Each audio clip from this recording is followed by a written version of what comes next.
महाविद्यालयात प्रथम वर्षातून द्वितीय वर्षात प्रवेश घेणाऱ्या सर्व विद्यार्थ्यांना मी प्राध्यापक आर बी जाधव सर यांचा नमस्कार. महाविद्यालयात द्वितीय वर्षात प्रवेश घेत असताना आपणास प्रवेश घेण्यासाठी ऑनलाईन प्रवेश घ्यावे लागणार आहेत. त्यासाठी एखादी लिंक दिली जाईल आणि त्या लिंकद्वारे जो गुगल फॉर्म येईल त्या गुगल फॉर्मच्या आधारे आपणास प्रवेश घ्यावयाचा आहे. महाविद्यालयात द्वितीय वर्षात प्रवेश घेत असताना प्रवेश फॉर्ममध्ये विषय निवडणे हे एक अत्यंत महत्त्वाचं काम आहे. महाविद्यालयातील विद्यार्थ्यांनी जो प्रथम वर्षामध्ये जे ऑप्शनल 4 विषय घेतलेले आहेत त्यामधील 2 ऑप्शनल विषय BA भाग 2 साठी निवडायचे आहेत. उदाहरणार्थ एखाद्या विद्यार्थ्याने 3 भाषांपैकी एक भाषा आणि इतिहास, भूगोल, राज्यशास्त्र, अर्थशास्त्र यापैकी 3 विषय असे एकूण 4 विषय घेतलेले असतील तर त्या 4 ऑप्शनलपैकी तुम्हाला 2 विषय निवडायचे असल्याने आपण कोणतेही 4 पैकी 2 विषय निवडू शकता. काही विद्यार्थ्यांचा असा समज आहे की भाषा कंपल्सरी आणि ऑप्शनल असे 2 विषय आहेत आणि पुन्हा भाषा घेतलीच पाहिजे असा काही जणांचा समज आहे. तो या ठिकाणी 2 भाषा घेतल्याच पाहिजेत असं काही नाही. तुम्ही 2 सोशल सायन्स घेऊ शकता किंवा 1 सोशल सायन्स आणि 1 भाषा घेऊ शकता. तर यामध्ये 2 जे तुम्ही ऑप्शनल विषय निवडणार आहेत त्या प्रत्येक विषयाचे 2 पेपर असतात. म्हणजेच 2 ऑप्शनल विषयाचे 4 विषय होतात. तुम्ही जे विषय ऑप्शनल म्हणून निवडले आहेत त्याच्या आधारे एक आयडियस विषय म्हणून एक येत असतो. जर तुम्ही इतिहास हा विषय निवडला असेल तर HSRM येईल. राज्यशास्त्र हा विषय निवडला असेल तर लोकप्रशासन हा विषय येईल. भूगोल हा विषय निवडला असेल तर पर्यटन भूगोल येईल आणि अर्थशास्त्र हा विषय निवडला असेल तर हे तुम्हाला कॉर्पोरेशन हा विषय घ्यावा लागेल. भाषा कोणतीही असेल किंवा नसेल तरी सुद्धा जर समजा एखाद्या विद्यार्थ्याने 2 सोशल सायन्स विषय घेतले असतील तर त्याला 2 पैकी 1 आयडियस विषय घेता येईल. म्हणजे उदाहरणार्थ इतिहास आणि राज्यशास्त्र असे 2 विषय असतील तर लोकप्रशासन घेता येईल आणि HSRM हा विषय सुद्धा घेता येईल. याच पद्धतीने तुमचे 4 ऑप्शनल विषयाचे 4 पेपर होतात. आयडियस विषयाचे 1 पेपर होतो आणि इंग्लिश कंपल्सरी असे 6 पेपर तुमचे होतात. या 6 पेपरचे तुम्हाला 2 सेमिस्टरमध्ये पेपर द्यायचे आहेत. त्यामध्ये एका विषयाचे उदाहरणार्थ राज्यशास्त्राचे पहिल्या सेमिस्टरसाठी 3 आणि 4 नंबरचे पेपर असतील. कारण तुम्ही प्रथम वर्षासाठी 1 आणि 2 हे पेपर दिलेले आहेत. तर दुसऱ्या सेमिस्टरसाठी SYला 5 आणि 6 असे पेपर येतील. म्हणजे एकाच विषयाचे तुम्हाला 2 सेमिस्टरमध्ये 2 पेपर द्यावायचे आहेत. असं राज्यशास्त्र विषय घेतला असेल तर 3 नंबर, 4 नंबर, 5 नंबर आणि 6 नंबर पेपर असे तुम्हाला 2 सेमिस्टरमध्ये पेपर द्यावायचे आहेत. तर या ठिकाणी प्रवेश घेत असताना बऱ्याच विद्यार्थ्यांच्याकडून किंवा आमच्यासारख्या शिक्षकांच्याकडून तुमची हा विषय घे, तो विषय घे अशा प्रकारची सांगितलं जाईल आणि त्यासाठी तुम्ही जो विषय तुमच्या भावी आयुष्याला उपयोग पडेल तो विषय निवडायचा आहे. कारण तुम्ही जे SYला 2 विषय निवडणार आहात त्यातूनच तुमचा BA थर्डला 1 विषय असणार आहे. त्यामुळे विषय निवडत असताना विचारपूर्वक माहिती घेऊन विचारपूर्वक निवडणं गरजेचं आहे. यासाठी तुम्ही आमच्यापैकी कोणत्याही विषय शिक्षकाला संपर्क साधू शकता. एखाद्या विद्यार्थ्याला माझ्याशी संपर्क साधायचा असेल तर माझी मोबाईल नंबर तुम्हाला देतोय. 98 508 100 36 हा माझा एक मोबाईल नंबर आहे.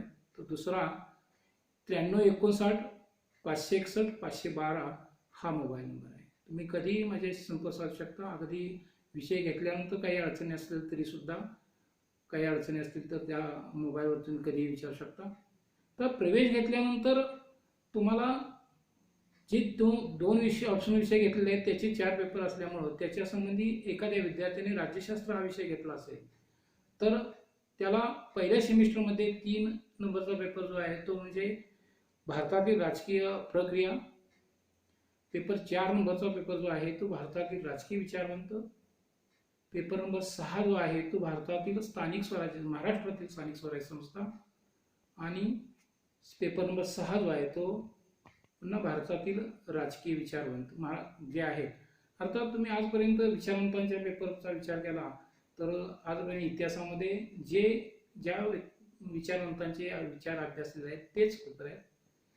भारतातील राजकीय प्रक्रिया हा पेपर तुम्ही जो FYला भारतीय राज्यघटना हा पेपर अभ्यासला त्यामध्ये जे व्यवस्थेचा भाग होता म्हणजे उदाहरणार्थ राज्यघटना, राज्यघटनेची वैशिष्ट्ये, राज्यघटनेचा सरनामा, त्याचप्रमाणे मूलभूत हक्क, मूलभूत कर्तव्य, मार्गदर्शक तत्त्वे, तसंच राष्ट्रपती असेल, पंतप्रधान असेल, मंत्रिमंडळ असेल, कायदेमंडळ असेल, न्यायमंडळ असेल, हा व्यवस्थेचा भाग आपण पाहिलेला आहे.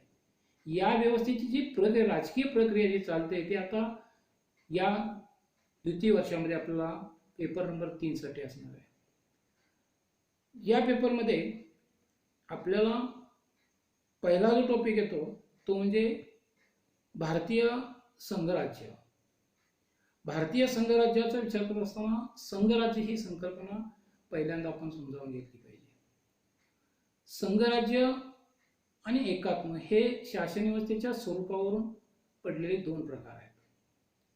ज्या ठिकाणी संपूर्ण देशाचा राज्यकारभार एकाच मध्यवर्ती ठिकाणाहून चालवला जातो त्या शासन पद्धतीस एकात्म शासन पद्धती असे म्हणतात.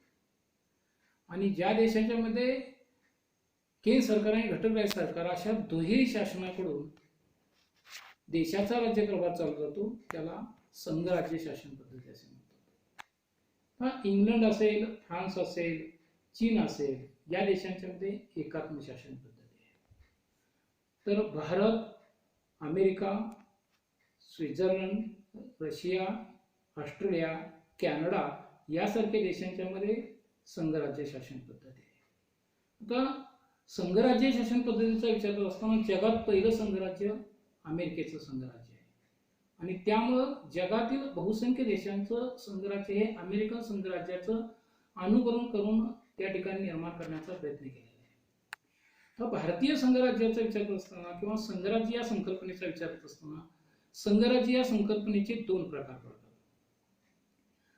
म्हणजे कशा पद्धतीने संघराज्य निर्माण झालं याच्यावरून ते प्रकार आहेत. ते म्हणजे केंद्राकर्षित संघराज्य, केंद्रोत्सारी संघराज्य. ज्या वेळेला एखाद्या स्वतंत्र असणाऱ्या विविध सार्वभौम असणाऱ्या राज्यांनी आपल्या सुरक्षिततेसाठी असेल एकत्र येऊन त्या ठिकाणी एक मध्यवर्ती सरकार निर्माण केलं जातं. त्या मध्यवर्ती सरकारला सत्तेचा काही वाटा दिला जातो आणि त्याद्वारे त्याचे आदेशही पाळले जातात. असं ज्यावेळेला संघराज्य निर्माण होतं त्याला आपण केंद्राकर्षित संघराज्य असं म्हणतो. यामध्ये अमेरिकेचं संघराज्य असेल, स्वित्झर्लंडचं संघराज्य असेल हे केंद्राकर्षित पद्धतीने निर्माण झालेलं आहे. अमेरिकेतील 13 वसाहतींनी स्वतःच्या सुरक्षिततेसाठी केंद्रीय सरकार निर्माण केलं. त्या केंद्रीय सरकारला सर्व काही प्रमाणात अधिकार दिले आणि त्या सरकारने या 13 वसाहतींचं संरक्षण करावं ही भूमिका त्यामध्ये ठेवण्यात आली. तर तसंच स्वित्झर्लंडमध्ये सुद्धा याच पद्धतीने केंद्राकडे आकर्षित होऊन संघराज्य निर्माण झालेलं आहे. भारतीय संघराज्याचा विचार करत असताना जो दुसरा प्रकार आहे तो म्हणजे केंद्रशाही पद्धत. एक मध्यवर्ती सरकार असेल त्यांनी आपल्या प्रशासनाच्या सोयीसाठी काही घटक राज्य, प्रदेश, विभाग निर्माण केलेले असतील म्हणजेच केंद्राकडून घटक राज्यांची निर्मिती केली असेल तर त्याला केंद्रोत्सारी संघराज्य असं म्हटलं जातं. भारतीय संघराज्य असेल हे केंद्रोत्सारी पद्धतीने निर्माण झालेलं आहे. केंद्राकडून म्हणजे भारताचं सरकार पहिल्यांदा निर्माण झालं.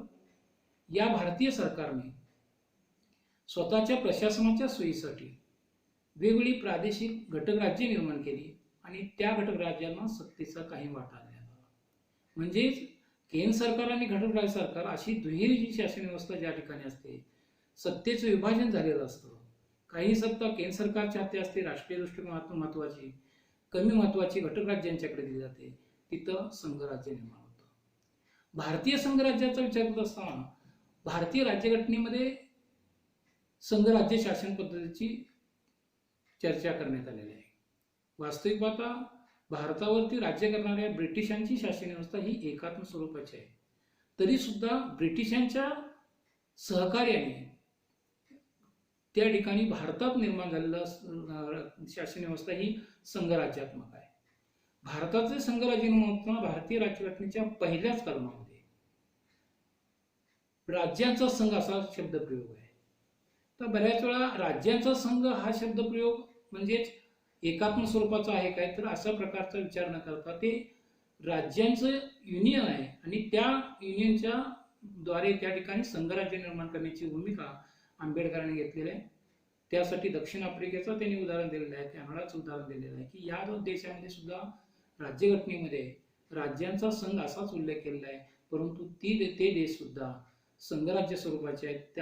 त्याप्रमाणेच भारताचं राज्य सुद्धा संघराज्य स्वरूपाचं आहे. संघराज्याचा विचार करत असताना भारताच्या संघराज्याचा विचार करत असताना भारतीय राज्यघटनेमध्ये ज्या तरतुदी केलेल्या आहेत त्याचा विचार करत असताना काही टीकाकार भारतात संघराज्य आहे किंवा नाही या संबंधीची शंका घेतात. ते आपण वेगवेगळ्या वैशिष्ट्यांच्या आधारे संघराज्याचे स्वरूप आहे त्यावरून आपण त्या ठिकाणी माहिती घेऊ शकतो.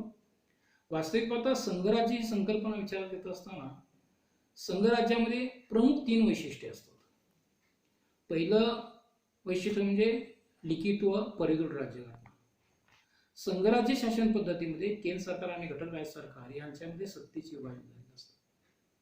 केंद्र सरकारकडे काही सत्ता असते, राज्य सरकारकडे काही सत्ता असते आणि ही सत्ता किंवा सत्तेची वाटणी राज्यघटनेद्वारे स्पष्ट स्वरूपात केलेली असते आणि या राज्यघटनेचं संरक्षण करण्याचे कार्य न्यायमंडळ करत असतं.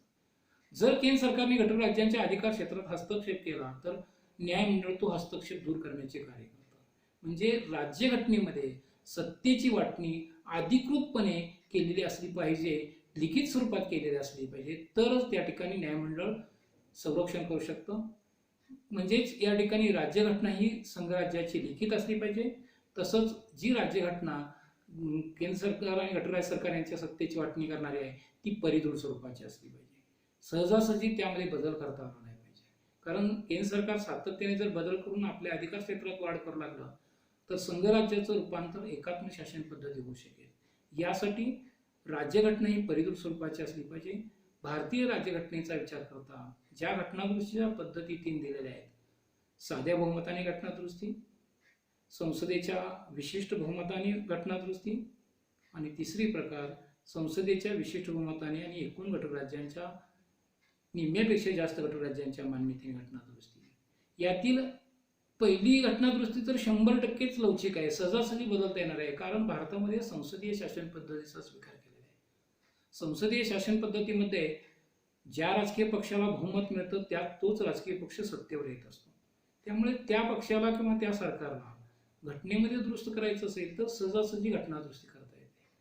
परंतु दुसरी जी पद्धत आहे ती संसदेच्या 2/3 बहुमताने ह्या तरतुदीचा विचार करतात. काही अपवादात्मक प्रसंगीच भारतात सत्ताधारी पक्षाला 2/3 पेक्षा जास्त बहुमत मिळाले दिसून येतं. अन्यथा एकाच राजकीय पक्षाला 2/3 बहुमत मिळण्याचं प्रमाण अत्यंत कमी आहे. तिसरा जो प्रकार आहे तो संसदेच्या 2/3 आणि बहुमताने आणि घटक राज्यांच्या निम्म्यापेक्षा जास्त घटक राज्यांची मान्यता. भारतात बहुपक्षीय पद्धती असल्यामुळे एकाच राजकीय पक्षाचे घटक राज्यांच्या मध्ये सत्ता असेलच याची शाश्वतता येत नाही. याचप्रमाणे आपल्या देशामध्ये प्रादेशिक पक्षांची निर्मिती झाली असल्यामुळे प्रादेशिक पातळीवरती प्रादेशिक पक्ष सत्तेवरती आहेत आणि त्यामुळे तिसरी पद्धत आहे ती ताटर स्वरूपाची आहे, सहजासहजी घटनादुरुस्ती करता येणार नाही अशा प्रकारची आहे. त्यामुळे भारतीय राज्यघटनेचं वर्णन अंशतः परिवर्तनीय अंशतः परिदृढ असं केलं जातं. मुख्य विषय विचारात घेतला तर आपण मुद्दा जर विचार घेतला तर घटनादुरुस्ती सहजासहजी तिसऱ्या पद्धतीने करता येत नसल्यामुळे, परंतु पहिल्या घटनादुरुस्ती पद्धती सहजासहजी होत असल्यामुळे भारतीय राज्यघटनेचं वर्णन अंशतः परिवर्तनीय अंशतः परिदृढ असं केलं जातं. संघराज्य शासन पद्धतीचं दुसरं वैशिष्ट्य म्हणजे अधिकार सत्तेची विभागणी. केंद्र सरकार आणि घटक राज्य सरकार यांची सरकार आणि घटक राज्य सरकार यांच्यामध्ये सत्तेची वाटणी ही राज्यघटनेनुसार झाली पाहिजे, ही तरतूद भारतीय राज्यघटनेमध्ये करण्यात आलेली आहे. भारतीय राज्यघटनेमध्ये केंद्र सूची, राज्य सूची, समवर्ती सूची या 3 सूच्यांच्या आधारे भारतातील केंद्र सरकार आणि घटक राज्य सरकार यांच्यामध्ये सत्तेची वाटणी करण्यात आलेली आहे. केंद्र सूचीतील विषयावरती कायदा करण्याचा अधिकार केंद्र सरकारचा आहे, राज्य सूचीतील विषयावरती कायदा करण्याचा अधिकार राज्य सरकारचा आहे, तर समवर्ती सूचीतील विषयावरती कायदा करण्याचा अधिकार दोन्ही शासनाचा आहे. आणि त्यामुळं सत्तेची वाटणी या ठिकाणी झालेली आहे. अर्थात केंद्र सूचीमध्ये असणाऱ्या विषयांची संख्या जास्त आहे. मूळतः राज्यघटना निर्माण करताना 97 विषय होते, आज ते 99 इतके झालेले आहेत. तर राज्य सूचीमध्ये असणाऱ्या विषयांची संख्या राज्यघटना निर्माण करताना 66 इतकी होती, ती आज कमी करून 61 इतके करण्यात आलेली आहे. तर समवर्ती सूचीतील विषयांची संख्या ही राज्यघटना निर्माण करताना 47 होती, आज ती 52 इतकी करण्यात आलेली आहे. या सत्ता विभाजनेचा विचार करता या तिन्ही सूचीवरती केंद्र सरकार आणि राज्य सरकारनं कायदा करत असताना त्यांना मर्यादा घातल्या आहेत. परंतु एखाद वेळेस जर केंद्र सरकारला घटक राज्यांच्या अधिकार क्षेत्रात हस्तक्षेप करायचा असेल तर काही बाबतीत ते करता येतो. म्हणजे काय, तर राज्यसभेने 2/3 मताने जर तसा ठराव पास केला असला की एखाद्या राज्य सूचीतील विषयावरती कायदा करावा, तर तो केंद्र सरकार करू शकते. तसंच राष्ट्रीय आणीबाणी असेल, संपूर्ण देशामध्ये लागू केली असेल 352व्या कलमानुसार, तर त्या ठिकाणी संपूर्ण देश पातळीवर केंद्र सूची, राज्य सूची, समवर्ती सूचीवरती केंद्र सरकार कायदा करू शकते. तसंच एखाद्या घटक राज्यामध्ये 356 या कलमानुसार या ठिकाणी आणीबाणी घोषित केली असेल, तर त्या घटक राज्याकरता राज्य सूचीतील विषयावरती केंद्र सरकार कायदा करू शकते. याशिवाय संपूर्ण देशातील राज्य सूचीमध्ये असलेल्या विषयाला जर राष्ट्रीय महत्त्व, आंतरराष्ट्रीय महत्त्व प्राप्त झालं असेल, तर केंद्र सरकार त्या विषयावरती कायदा करू शकते. परराष्ट्रांशी तह करार केले असतील, त्या तह कराराच्या अंमलबजावणीसाठी जर राज्य सूचीतील एखाद्या विषयावरती कायदा करणं गरजेचं असेल, तरी सुद्धा केंद्र सरकार त्यावरती कायदा करू शकते. या सर्व गोष्टीचा विचार करता अधिकार सत्तेची विभागणी केंद्र सरकारच्या बाजूने झुकलेली आहे असं आपल्याला दिसून येतं. तरीही अधिकार सत्तेची विभागणी केलेली असल्यामुळे भारत हे संघराज्य आहे असं म्हणता येईल. तिसरं वैशिष्ट्य आहे तो न्यायमंडळाचं श्रेष्ठत्व. राज्यघटनेचं संरक्षण करणं हे न्यायमंडळाचं कर्तव्य आहे. राज्यघटनेमध्ये ज्या तरतुदी केलेल्या आहेत त्यानुसारच देशाचा राज्यकारभार चालला पाहिजे. जर राज्यघटनेशी एखादी विसंगत कृती केंद्र सरकार, राज्य सरकार करत असेल, तर त्यामध्ये न्यायमंडळ ती कृती घटनाबाह्य ठरवण्याचं कार्य करतं, ते म्हणजे न्यायालयीन पुनर्विलोकनाचे आदेश आहे. म्हणजे राज्यघटनेच्या विसंगत घटक राज्यांच्या अधिकार क्षेत्रात जर केंद्र सरकार हस्तक्षेप करू लागलं आणि तो घटनेच्या विसंगत कृती असेल, तर मात्र न्यायमंडळ न्यायालयीन पुनर्विलोकनाचा अधिकार वापरून ती कृती रद्द करू शकतं. त्यामुळे न्यायमंडळाचे श्रेष्ठत्व हे संघराज्याच्या दृष्टिकोनातून अत्यंत महत्त्वाचं आहे. प्रामुख्याने या 3 वैशिष्ट्यांचा विचार करता भारत हे संघराज्य आहे असं आपल्याला दिसून येतं. पण इतर वैशिष्ट्यांचा विचार केल्यास म्हणजेच काय, तर घटक राज्यांना स्वतंत्र राज्यघटना निर्माण करण्याचा अधिकार दिलेला नाही, घटक राज्यांचा स्वतंत्र असा ध्वज निर्माण करण्याचा अधिकार दिलेला नाही. त्याचप्रमाणे न्यायमंडळाची रचना जर आपण पाहिली तर एकेरी स्वरूपाची आहे. कनिष्ठ न्यायालयापासून सर्वोच्च न्यायालयापर्यंत एका विशिष्ट पद्धतीने त्या ठिकाणी एकेरी स्वरूपाची व्यवस्था निर्माण केली आहे. सर्वोच्च न्यायालय हे सर्वश्रेष्ठ आहे. याशिवाय घटक राज्यांना देशातून फुटून बाहेर पडण्याचा अधिकार दिलेला आहे. याचप्रमाणे देशात एकच निर्वाचन आयोग आहे, एकच वित्त आयोग आहे. या सर्व घटकांचा विचार केला तर भारतात संघराज्य आहे किंवा नाही या गोष्टीचा त्या ठिकाणी शंका घेतली जाते. परंतु प्रमुख 3 वैशिष्ट्यांचा विचार करता भारत हे संघराज्य आहे असं आपल्याला दिसून येईल. आपण थोडक्यात त्या वैशिष्ट्यांचा आढावा या ठिकाणी घेतलेला आहे. या पहिल्या टॉपिक मधील दुसरा भाग येतो म्हणजे केंद्र राज्य संबंध. मी मगाशी सांगितल्याप्रमाणे केंद्र सरकार आणि घटक राज्य सरकार यांच्यामध्ये सत्तेची वाटणी जी झालेली आहे ती केंद्र सूची, राज्य सूची, समवर्ती सूची या 3 सूच्यांच्या आधारे झाली आहे. आणि त्याच दृष्टिकोनातून केंद्र राज्य संबंधामधील पहिला जो मुद्दा येतो तो म्हणजे कायदेविषयक संबंध. केंद्र सरकारने कोणत्या विषयावरती कायदा करावा, कोणत्या विषयावरती कायदा करू नये या संबंधीचा उल्लेख या केंद्र राज्य संबंधाच्या कायदेविषयक संबंधामध्ये आलेला आहे. यावरती आता मी सविस्तर न बोलता थोडक्यात मी सांगतो की केंद्र सूचीमध्ये जे विषय आहेत, मला सांगितलं की 99 विषय आज आहेत, त्यावरती केंद्र सरकार कायदा करू शकते. जे 61 विषय आज राज्य सूचीवरती आहेत त्यावरती कायदा करण्याचा अधिकार राज्य सरकारला आहे. समवर्ती सूचीमध्ये जे काही आज 52 विषय आहेत त्यावरती कायदा करण्याचा अधिकार दोन्ही शासनांना आहे. परंतु एकाच विषयावरती केंद्र सरकार आणि राज्य सरकारने कायदा एखाद्या राज्याने केला असेल आणि त्यामुळे संघर्ष निर्माण झाला असेल तर मात्र केंद्र सरकारचा कायदा सही ठरतो. याशिवाय राज्य सूचीतील विषयावरती कायदा करण्याचा अधिकार आणीबाणी घोषित केल्यानंतर आहे केंद्र सरकारला आहे. राष्ट्रीय दृष्टिकोनातून एखाद्या विषयाला महत्त्व प्राप्त झालं असेल तर त्याविषयी कायदा करता येतो किंवा परराष्ट्रांशी केलेल्या तह करारांच्या अंमलबजावणीसाठी केंद्र सरकारला राज्य सूचीमधील कायदा करता येतो. याशिवाय राज्यसभेने 2/3 मताने एखादा राज्य सूचीतील विषयावरती कायदा करावा असा ठराव पास केला असेल तरी सुद्धा राज्य सूचीतील विषयावरती केंद्र सरकार कायदा करू शकते असं आपल्याला दिसून येतं. याशिवाय म्हणजे केंद्र सूची, राज्य सूची, समवर्ती सूची या 3 सूच्यांच्या शिवाय जे विषय असतील भविष्य काळात निर्माण होतील त्या विषयांच्या बाबतीत सुद्धा केंद्र सरकारला कायदा करण्याचा अधिकार आहे. त्यामुळे कायदेविषयक संबंधामध्ये केंद्र सरकारला जास्तीत जास्त अधिकार त्या ठिकाणी दिलेले दिसून येतात असं आपल्याला दिसून येईल. दुसरा केंद्र राज्य संबंधामधील विषय आहे तो म्हणजे प्रशासन विषयक संबंध. वास्तविक आता कोणत्याही देशाचं प्रशासन हे एकसूत्री असलं पाहिजे. या दृष्टिकोनातून संपूर्ण देशाचं प्रशासन हे केंद्र सरकारच्या नियंत्रणाखाली असावं ही भूमिका मांडली जाते. परंतु संघराज्य शासन पद्धतीमध्ये राज्यांना जे अधिकार आहेत त्याचा विचार करता राज्यांना सुद्धा काही अधिकार असले पाहिजेत. तरी सुद्धा केंद्र राज्य संबंधाच्या दृष्टिकोनातून केंद्र सरकार राज्य सरकारांच्याकडे काही कामं सोपवू शकते, काही जबाबदाऱ्या सोपवू शकतं. अर्थात त्यासाठी राज्यपालाची मंजुरी असावी लागते. राज्यपालाच्या मंजुरीने ते कामं सोपवू शकतात. राष्ट्रीय दृष्टिकोनातून जे काही महत्त्वाचे महामार्ग आहेत त्यांचे संरक्षण असेल, जलमार्ग असतील, त्यांच्या महत्त्वाचे असलेले दळणवळणाचे मार्ग निर्माण करण्यासंबंधीचे आदेश केंद्र सरकार राज्य सरकारला देऊ शकते. त्याचप्रमाणे केंद्र सरकारची जी कामं सोपवली जातात त्याचप्रमाणे केंद्र सरकारच्या